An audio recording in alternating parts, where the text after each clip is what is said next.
Kap, tatakbo ka ba sa darating na halalan? Anong klaseng tanungan yan, man? Ayusin nyo naman yung tanong nyo, guys.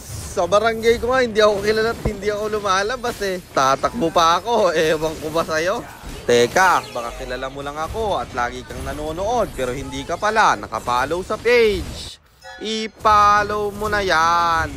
Isa lang eh. Hi guys, nandito na tayo sa 512th day ng 1 game per day. And ang standing natin bago yung game na to ay 425, 86, 425 wins and 86 losses. Sa game na to, nagsan ako kahit may Cecilion. Sinubukan ko kung kaya dahil pumalag naman sa Moscow men. So ayon, nandito na tayo sa pang-512 araw ng isang game kada araw.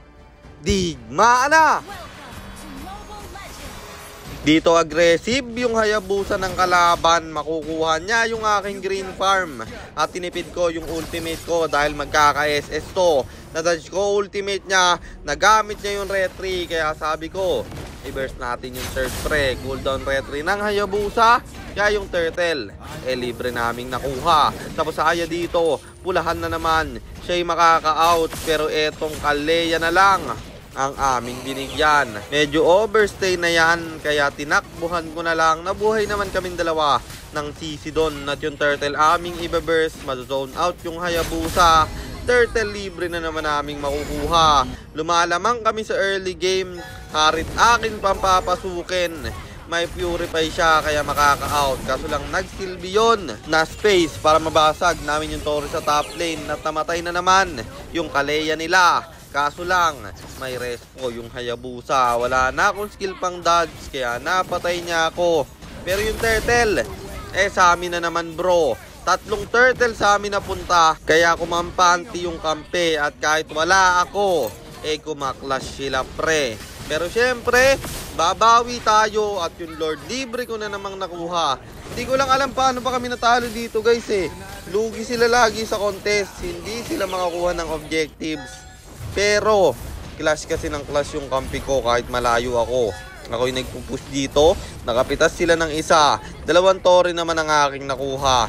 Pangatlo yun sa top lane at yung Lord walang humaharap. Kaya libreng madedepensahan ng mga kalaban. Ang layo kasi ng Sisiman. Pumasag na lang ako dito sa bot lane. Talagang ginagawa ko lahat para manalo. Tingnan nyo yung lamang namin sa Torre dito. Nasasayang kasi pumapalag sila kahit lugi na sa item. Pero ako pa rin tumatrabaho men. Na-shutdown ko yung Harit at nag-react sa akin yung mga kalaban. Kaya naman yung Lord, libreng madedepensahan. Bibigyan ako ng 3. Ultimate binuhuls nila lahat. Pero ako'y nakatakas pa. Grabe yung trabahong ginagawa ko dito. Kaya bad trip ako nung natalo to.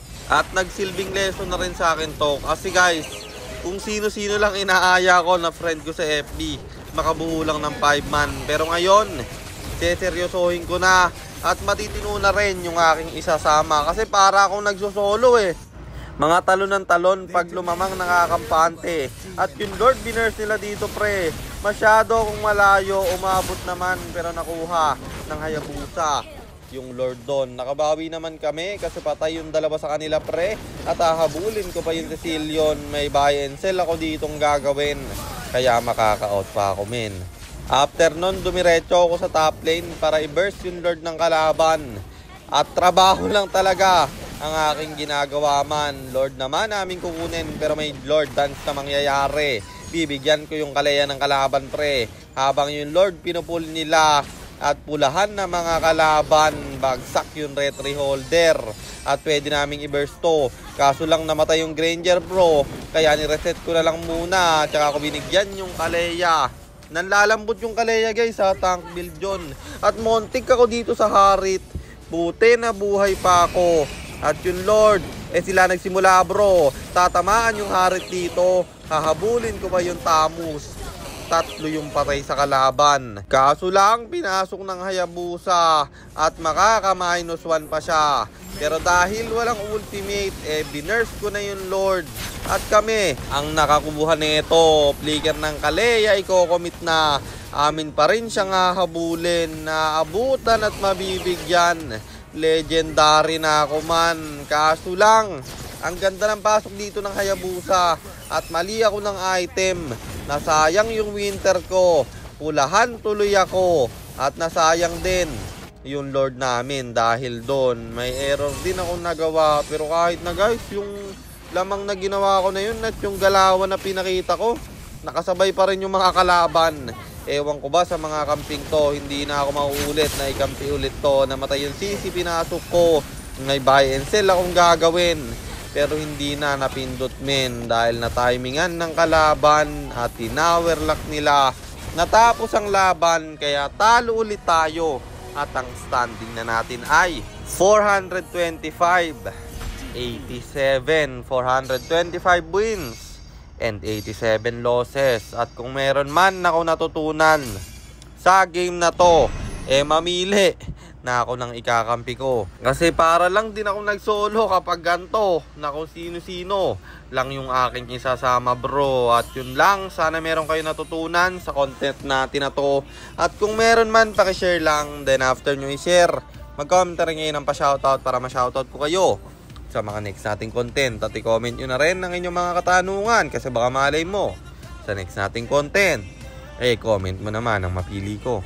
Kung nagustuhan nyo yung item at emblem na gamit natin sa game na yon, eto yon: Tough Boots, Corrosion Sight, Great Dragon Spear, Berserker's Fury, Windtalker, Winter Crown, or Immortality, and then Rose Gold Meteor, pang buy and sell. Emblem natin Assassin, talent natin is Swift, Seasoned Hunter plus Quantum Charge, at syempre Retribution kasi jungle tayo doon.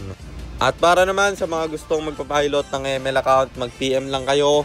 Nagre-reply ako at syempre may bayad yon. Kahit hanggang anong rank pwede nyo ipapilot, kahit anong hero pwede nyo ipaspam basta may additional payment pag magpapaspam kayo ng hero.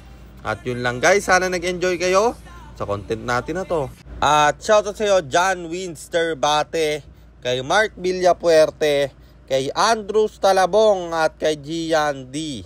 Kualquera. Maraming salamat sa inyong suporta. Ingat kayo palagi. God bless. Paalam.